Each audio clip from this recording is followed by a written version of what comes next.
For many of us, the concept of health is defined as absence of disease. But do you really believe that to be true? As a specialist surgeon and teacher, I have come to the firm belief that true health is a balanced state between the mind, the body, and the soul. Under the Knife with Dr. Arun is an attempt to tap into the wisdom of world experts from various fields to learn practical tools that can allow us to change our own destiny. Not just in the field of health and wellness, rather in every facet of a fulfilled life. But it begins with health. Because as Emerson said, health is our first wealth, the value of which is only recognized when it is lost. Join me in welcoming another global expert in this episode as we explore some amazing self-empowering ideas today.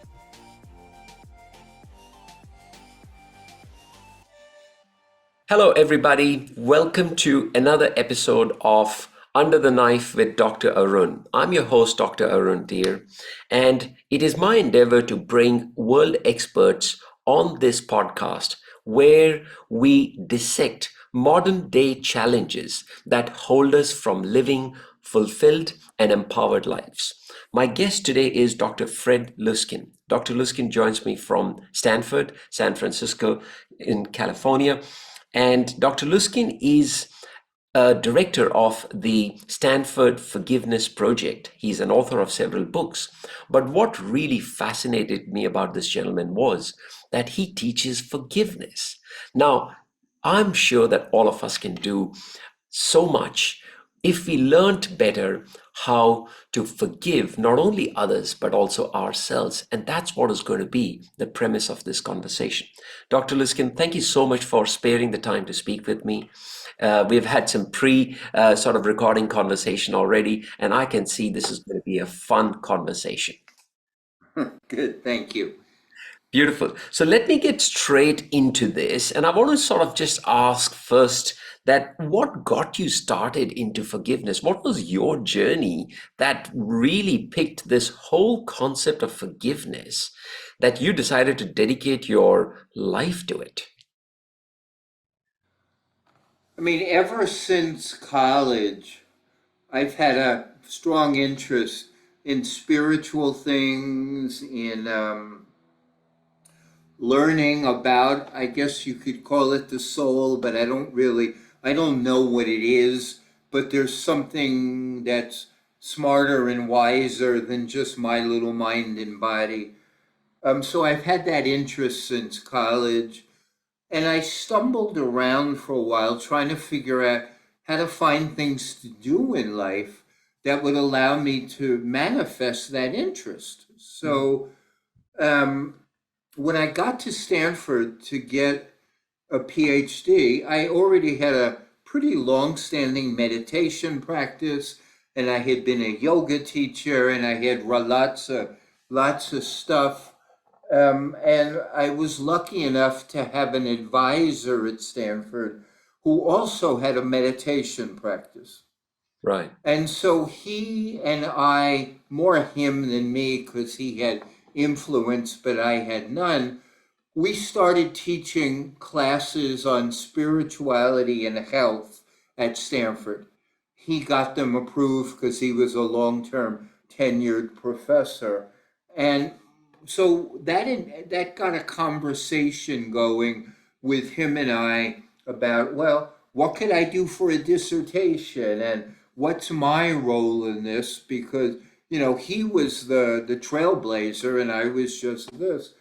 And I knew that my research, I wanted it to be something about spiritual practice, but its tangible elements, like not airy-fairy, not new agey, but real and tangible, So right about that time, I was just resolving a really painful hurt in my life. And I had been abandoned in a very hurtful manner by a very close friend a number of years earlier. And I was just kind of finishing working my way through it, and it had left me with some real scars because of my inability to forgive. I mean, Right. whatever this person did was his thing. Mm. But my thing was I had no skills how to let it go or adapt to it. And so this process of figuring out, well, what the hell do you do, was culminating right around then, right before it. And so I recognized that, okay, that might make a good dissertation topic. Wow. That here I had dragged myself out of the muck. I had some basic ideas of what I did to rescue myself.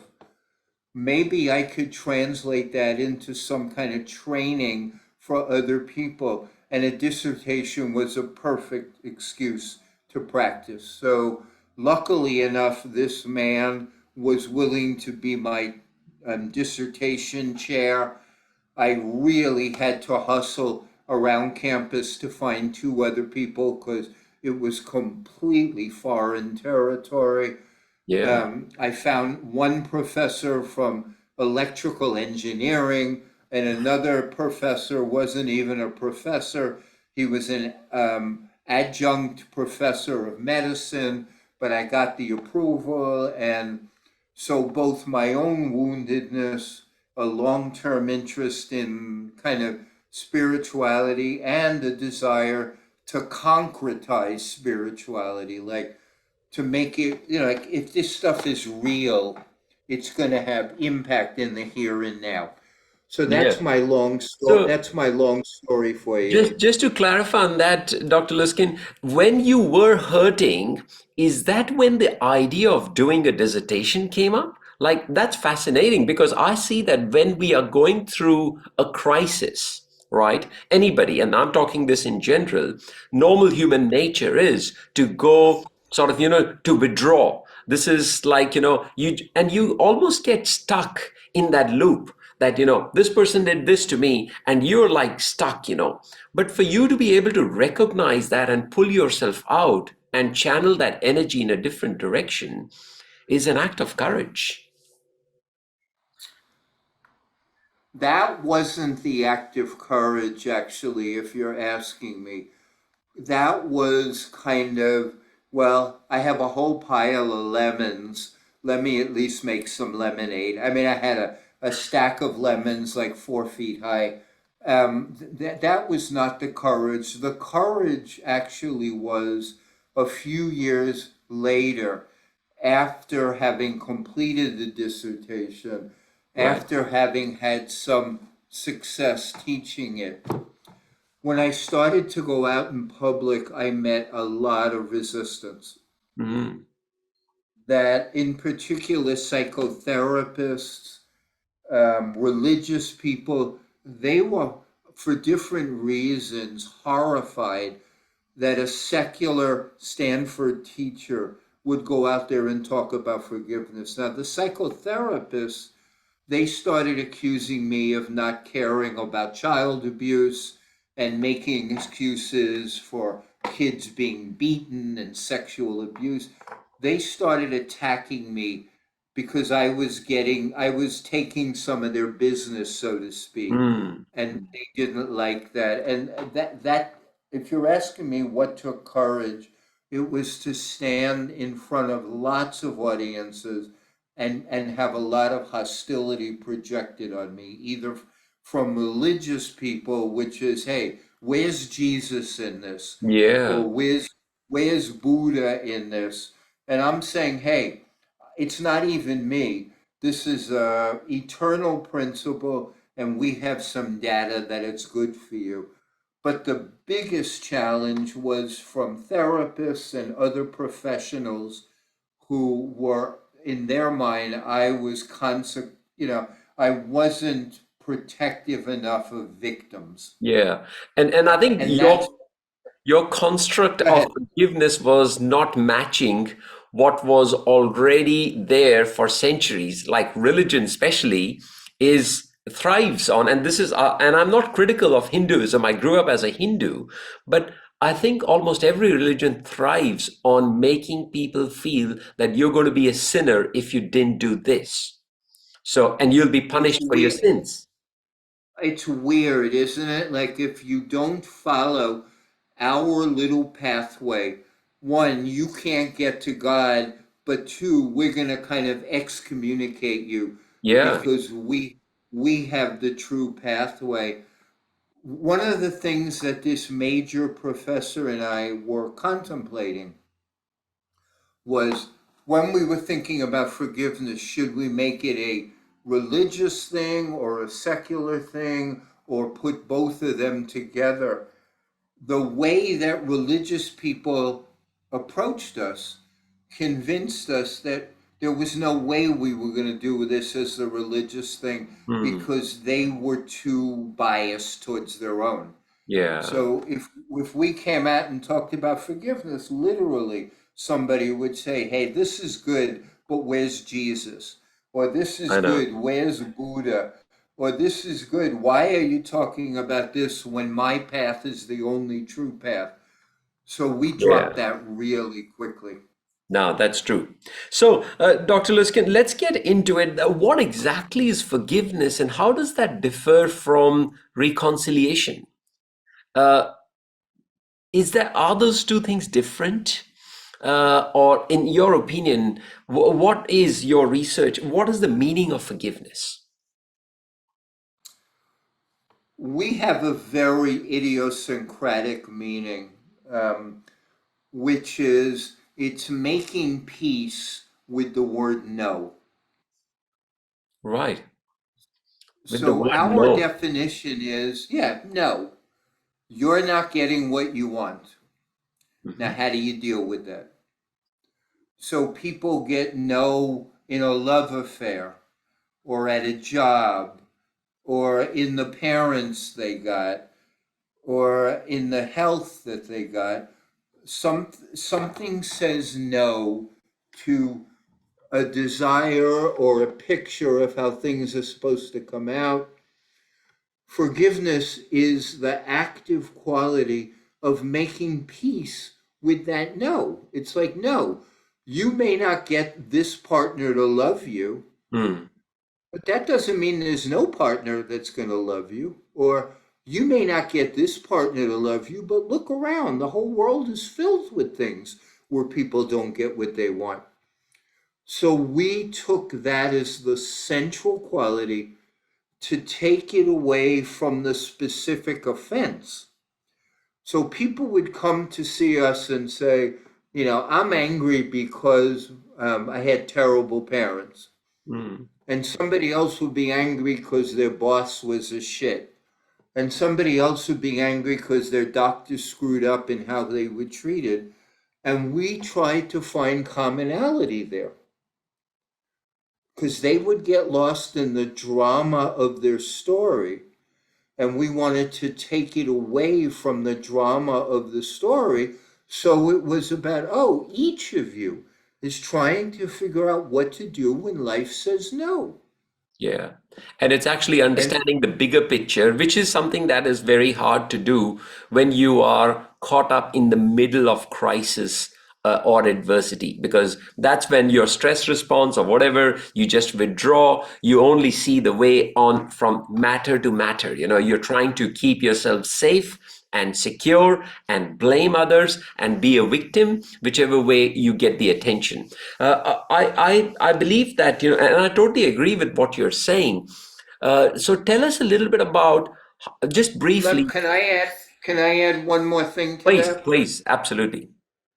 Your conception of it's very hard in the middle of a crisis, that's appropriate. I would be cautious to tell people in active crisis to worry about forgiveness. Where it gets really challenging is when you move through that crisis Mm, and you embed those negative ideas and embed both blame and victimhood into the way you tell the story about your life, then the crisis passes, but you don't. exactly. And you And basically carry those that's wounds. that's where it's so dangerous for our health and for our cultures that you have embedded victims arguing with each other all over the place, and their stories are at odds because they haven't moved through that status, which is helpful in a crisis, but long term it's a disaster. Yeah. And I think that's really what I meant by being stuck, because you are stuck in the memory of that incident or that event. And you are stuck with Yes, that story to a point where actually we embellish the truth. Because that's truth it. is really, it could be, like you're seeing the truth from a different way, and I'm seeing the same truth from a different angle. It's my perception versus your perception. Uh, so I'm quite keen to know, Dr. Luskin, what is the data showing? Tell us about the outcomes of your research. Firstly, it must have been a hard thing to study forgiveness, right? In a scientific manner, because as Oh, yeah, scientists, we need to measure things. How do you measure of forgiveness? course. There are some assessments of forgiveness, and we developed two for our project. One was a self-efficacy measure of forgiveness from Albert Bandura's work, who was at Stanford at the time. And self-efficacy is like, I believe I can do these things. And when you have a self-efficacy measure, you break up what it is that you need to do into component parts, and then people rate how successful they think they will be at doing it. So we created a forgiveness self-efficacy measure. I believe that I could sit in a room with somebody, or I believe that I could change my story, that thing. Just The out of other thing we curiosity, is that forgiveness questionnaire or something on those available on public domain for people to see, or could we put a link to it or anything that you might have? we never published it. Right. Okay. I probably have a copy somewhere, Okay. um, but the other thing we did is a likeliness to forgive scale. We made that up, Right. and we gave people like 15 scenarios and said, in this scenario, what are you likely to do? And we had like six options, shoot them, make peace with them, forget about it, and one of the options was forgiveness. Right. And we just measured if over the time, do people become more likely to choose forgiveness? So those were the two specific forgiveness things that we investigated. But forgiveness reduces anger, it reduces stress, it reduces the symptoms of stress, backache, muscle tension, gastrointestinal things. I mean, it reduces the allostatic load on the system. I mean, it just does. And then we investigated a little bit the more positive parts. So it increases hope, it increases compassion, and it increases the sense of efficacy about your life, because what people don't recognize is if you're stuck in unforgiveness, there's a part of you that recognizes that you can't handle things. Yeah. So Yeah. you have less sense of mastery. Exactly, exactly. And I think that's where, you become a victim, isn't it? You just say, I've got no control. And as they say, there is an external locus of control or an internal locus of control. And, people who are self-actualizing would have an internal locus of control saying that, I can still forgive and move on. So Yeah. coming to the whole thing around forgiveness, how do you teach it to others? Like, what is the like? Okay, somebody is not in that acute phase, where they are in that acute crisis, and they come to you, and suppose you had to impart, like, say 5 pieces of advice to them, or even 3 for that matter, whatever you choose. What do you think? What is the first step, or are there any tools that you use? I mean, there's two preliminary invites. One is that the science supports it. So that's important.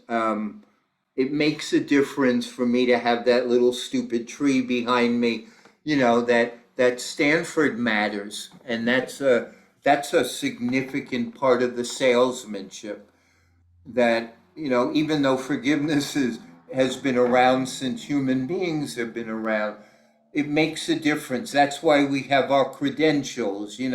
So there's an expertise that you're selling and a Mm. trustworthiness. But I add to that the science, and it sometimes can be really short, but hey, this is not me just telling you this is a good idea. Mm. There's good data here, Yeah. and it's significant. So that's one. The second is to remind people of the cost of holding a grudge, Mm. so that, it's not that nice to feel pissed off. And it's not that nice to feel frightened of relationships if you couldn't make one work. And it's not that good for your body to be in stress every time you have to think of your mother in law. Like these are not good things. So you have to come at people and give them a reason that it's good for them, not just good for you. So that would always be the first thing. The second is, you want to remind people that forgiveness is an entirely positive thing. It's different than it's not the same as getting rid of anger. There is a part of it that's getting rid of anger, but forgiveness is almost like helping people open their heart to be big enough that they don't have to drag themselves down by their smallness. It's almost akin to healing a wound. Would you say so? Allowing the wound to heal Yeah, and not picking at it again and again. That's what I describe as a surgeon, because I deal with wounds. And these are wounds on the heart. These are emotional exactly. wounds. And following that metaphor, the only way you're going to heal those wounds is to heal your heart. So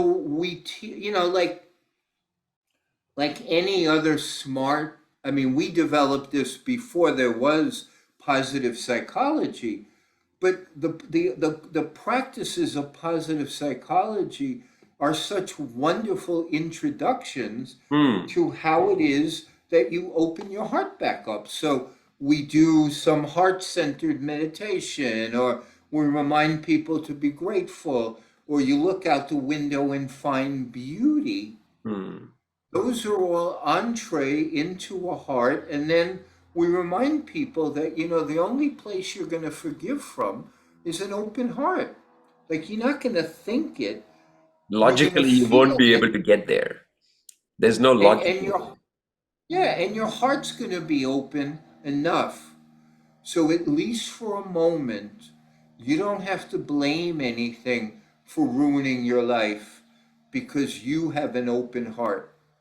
Or, as you said, you're at peace. Once you're at peace, nobody has harmed you.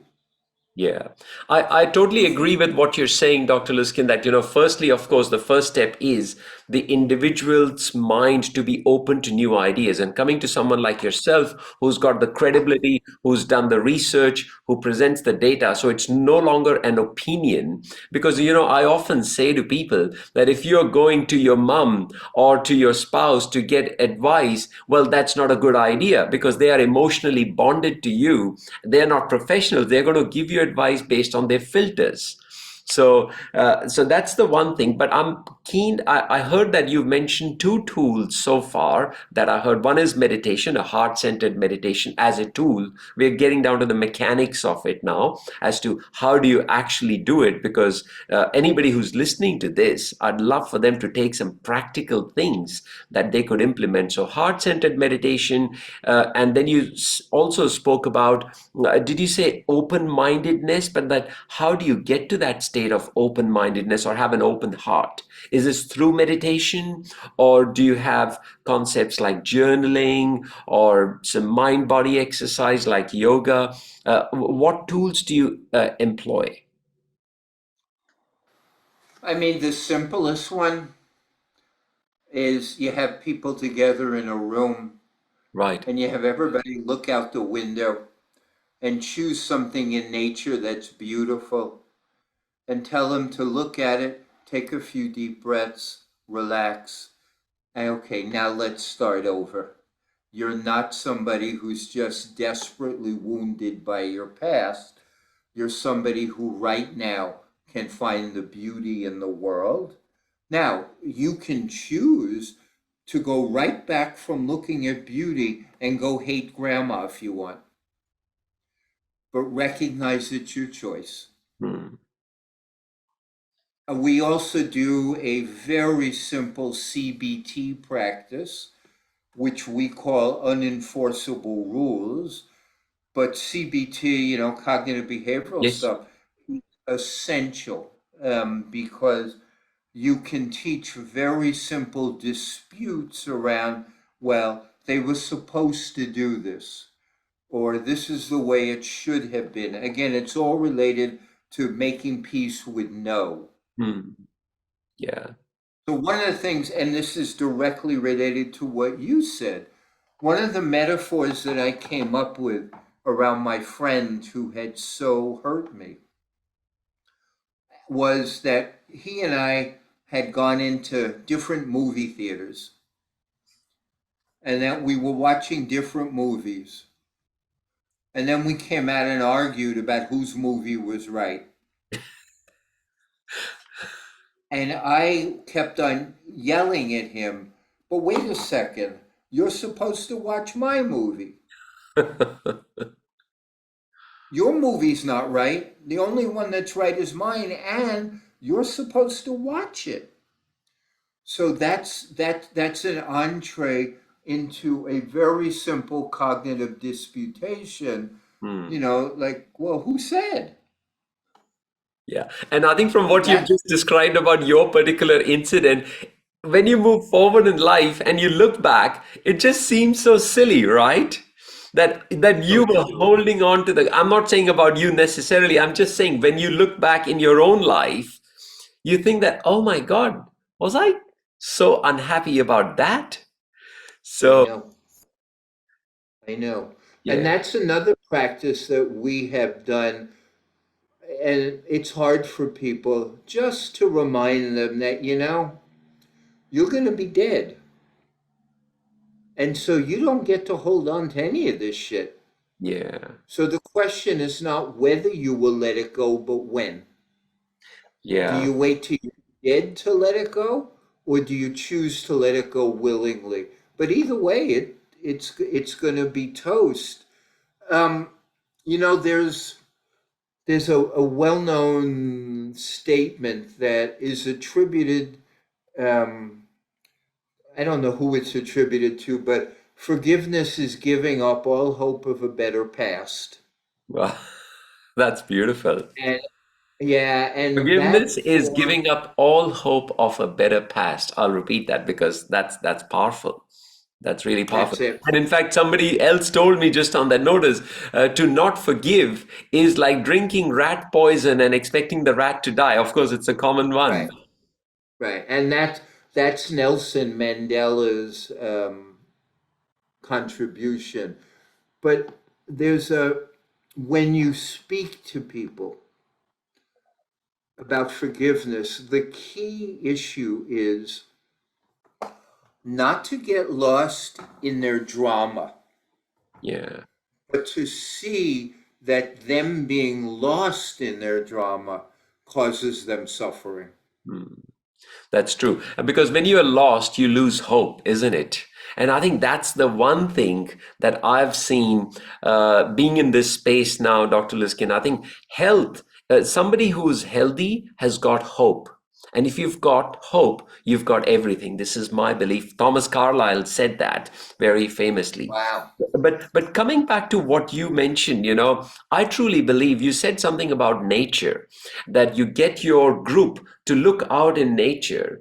And I think I read somewhere that wilderness is therapy. If you are feeling low, if you're feeling unhappy, if you're feeling miserable, just go into nature.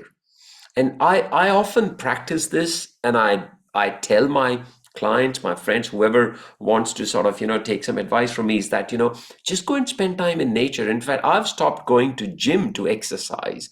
I go and do a run, I go for my bike ride, anything, as much time as I can spend in nature. I just love it because I feel nature is healing.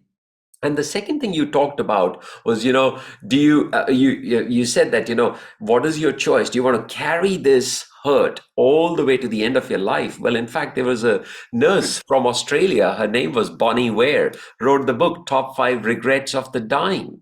She's a palliative care Yes, nurse, and her yes, top finding was that I yes, could not make peace with the people who hurt me. yes. And I think what you're saying is got to start with the end in mind because one day we are all going to pass on. One of Stephen Covey's brilliant seven habits Yes, of of highly winning effective people. start with the end in mind.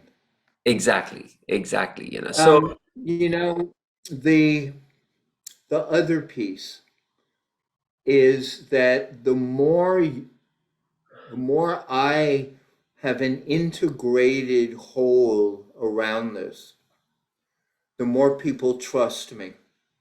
Yeah, yeah. And that was So, my sort of question to you if, that, if what holds us back from forgiving?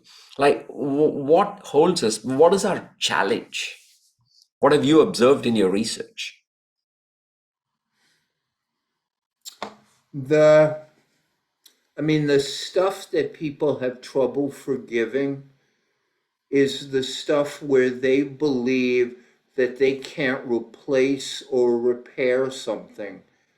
And so instead of grieving that and working to make it better, they create a bitter grudge against whatever it is that took it away. So, if your partner stops loving you and you don't believe you'll get another partner, that's very different than if your partner stops loving you and you have a certain efficacy that I can find somebody else. If somebody steals money from you and you don't believe that you can earn it back, that's when you have a grudge that is almost unextinguishable. The challenge is to remind people to quiet down enough to accept their vulnerability and accept the raw humanness that things hurt, that we lose a lot in life, that things don't always go our way, that those are essential life truths.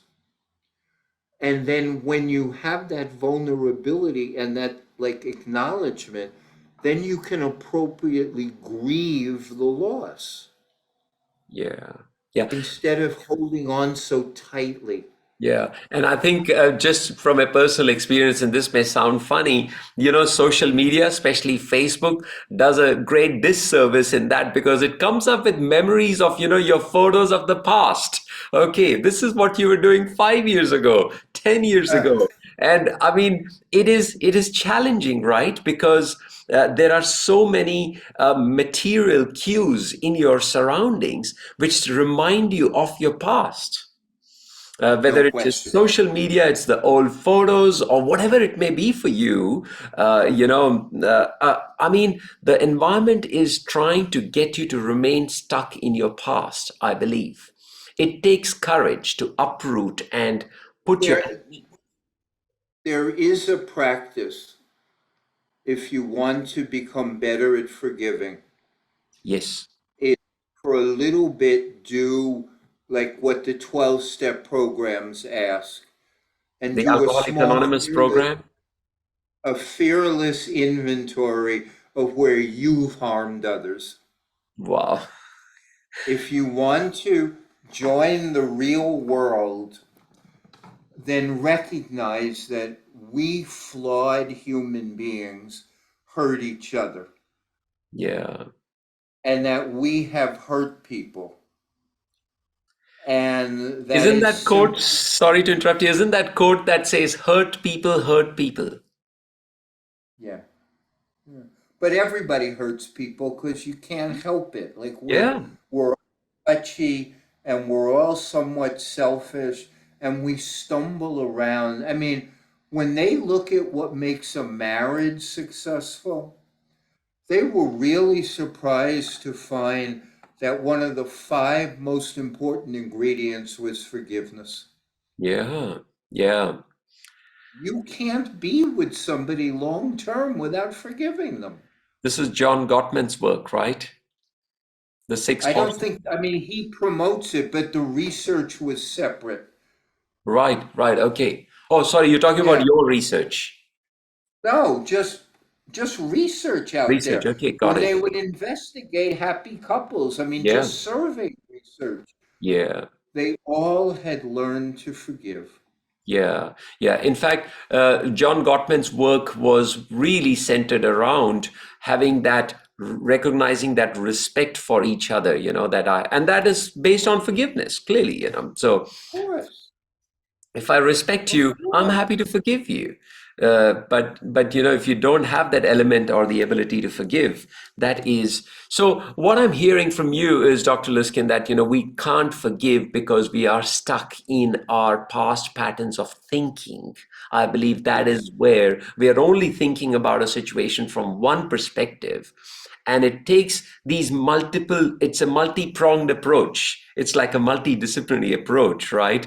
In terms of what you just said, group therapy, elements of CBT, consciously recognizing what are your regrets and how you can let go of them, and of course, as you said, taking a fearless inventory of how you have heard. That's like brutal.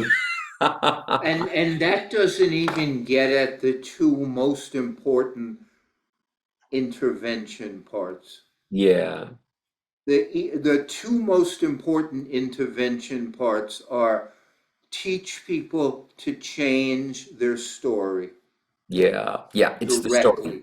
So Correct. instead of saying, I hate my mom, try something else. Yeah, Like just say, I resent my mom. Don't yeah, even just change your word, and yeah, it'll loosen up some of the prisoning in your own yeah. head. Words have energy. Absolutely. And the other piece is to use some kind of breathing centering practice Yeah, in the moment to let go of that physical tightness yeah. so that you can get your brain back. Spot on. And this comes from a yoga practice. Absolutely. Exactly. Exactly. Exactly. Now, Dr. Luskin, I'm very mindful of the time. I know you have to get somewhere. I will come to the last three questions that I ask all my guests who come on the podcast. Sure. Should be fairly straightforward for you.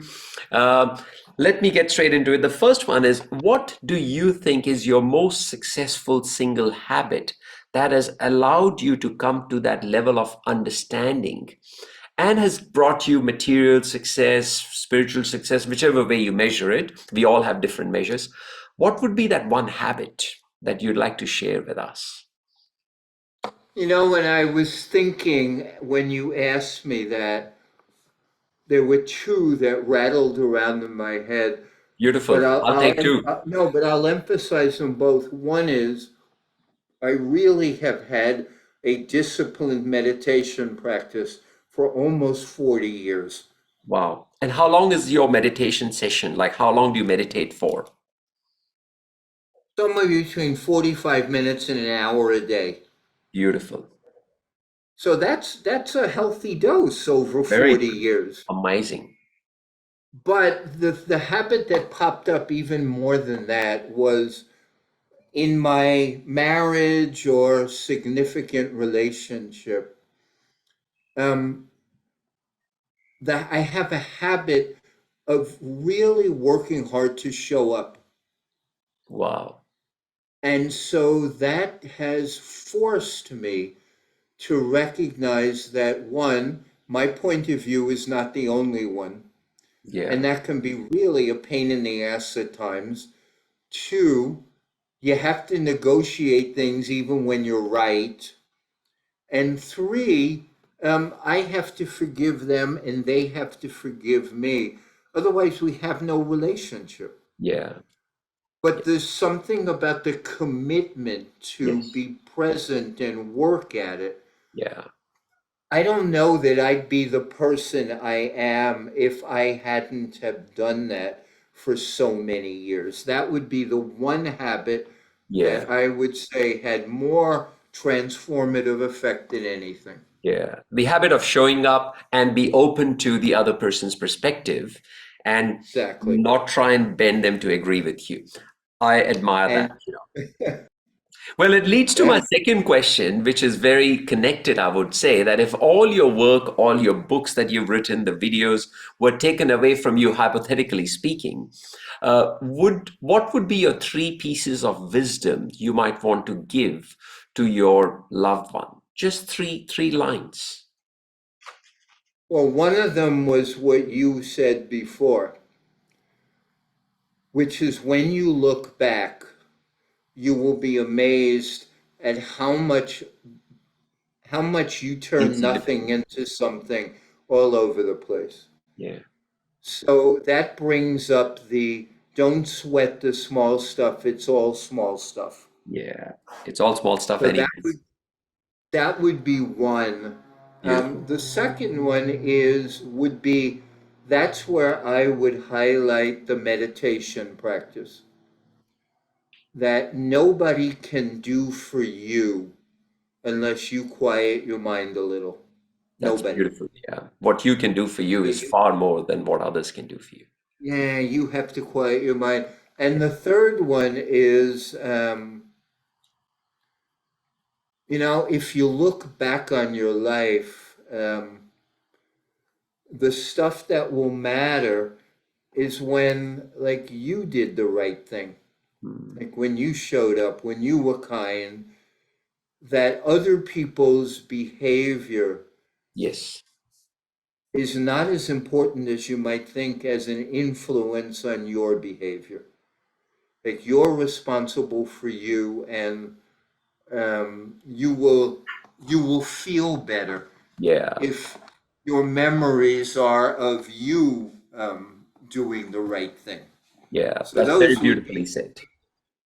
those are three that I would say. No, that's beautiful. That's beautifully said. Last question, Dr. Luskin. How do you see your legacy? You've already produced a huge body of work. Is there any other projects in the horizon? How do you see your vision? I just signed a book contract to write another book on forgiveness for um, people recovering from addictions, and it's in the form of a workbook. And I've never done that before, and that seemed like a nice Project. intro. Um, but a legacy. I'm in my 60s.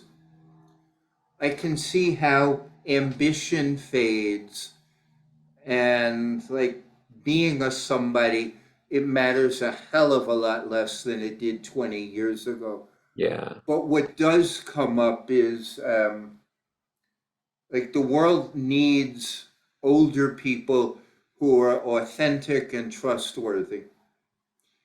And so I'm more that way now when I teach than ambitious and like trying to get myself ahead. I Yeah. don't regret that because No. I've done good in the world, but Yeah. if I had stopped there, it Yeah. would be a very empty, older period of time. Yeah. So hopefully the legacy is that I learned Yeah. that No, and I think you I are at peace with being authentic. And that's the beauty of it that I can see. that's what I'm saying. That's been a growth experience that did not come easily. As No, you can imagine, Stanford is a hotbed of achievement. absolutely. I totally agree with you. And I think we And are there's all trained nothing, that way by the society in high achievement yeah, echelons. exactly. Yeah. And No, there's nothing wrong with achievement. It's but it's not the last stop on the train. Yeah, and it's how you measure it that matters most, isn't it? Yeah. Dr. Luskin, I want to Exactly. commend you and I want to acknowledge you for the amazing work that you are doing and you Thank continue you. to do. I have really had a very connected conversation with you. I believe, I don't know, somehow, our paths connected. And just for the record, you gave me a second chance. You actually forgave me because I forgot to jump on the Zoom call the first time. So I said to myself, and I was talking to my wife, that, I will beg him for forgiveness, and that'll be the test, Stanford professor. Well, you did your share. You said you're sorry, No, right? I'm really grateful that you accepted my apology. It's not a big deal. Dr. Arun, thank you. I would love to be in touch again at some Yes. point. Thank you kindly for your time. Have a lovely rest of the day, and you're doing amazing work, Dr. Luskin.